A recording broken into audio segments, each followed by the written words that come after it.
Hello అండి. అందరికీ నమస్కారం. నేను మీ సరోజినండి. ఈరోజు ఉదయాన్నే లేచానండి. ప్రతిరోజు లేచే తీరుగానే లేచానండి. ఈరోజు కూడా చక్కగా 3:30 అయిందండి. నేను బయటికొచ్చేటప్పటికి 3:30 అయింది. ఎందుకంటే లేచి కొంచెం బ్రష్ చేసుకొని అటు ఇటు టైం అవుతదండి నాకు లోపల. 3:30కి నేను ఇలా ముగ్గులేసుకుంటున్నానండి. ఆ చీకట్లో నిజంగా వీడియో పెడితే ఏమీ కానరాదండి. అయినా కూడా తీయాల్సిందే. పెద్ద లైట్ పెట్టలేను కదండీ! చిన్న లైటే ఉంటది. ఇంకా ఆ లైట్ వెలుతురుకే తీయాలండి నేను.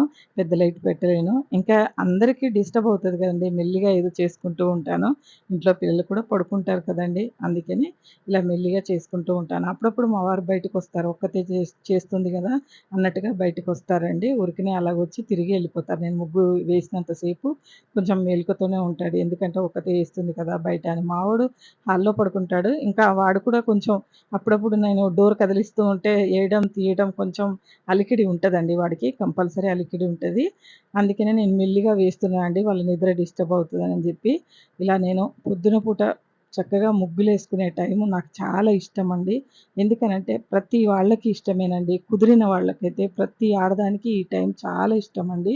కుదరని వాళ్ళు కుదరక లేవరు కానీ, లేకపోతే కనీసం 5 వరకన్నా చక్కగా ఇంటి ముందు ఇలా ముగ్గులు వేసుకొని, ఈ వాకిలిని చూసుకుంటే వాళ్ళకి కూడా ఆ సంతోషం ఉంటదండి. వాళ్ళు కుదరక ఈ పనులు చేయలేరు కానీ, నాకు మాత్రం కుదురుతుందండి. నా ఇంటి విషయమే చెప్తాను.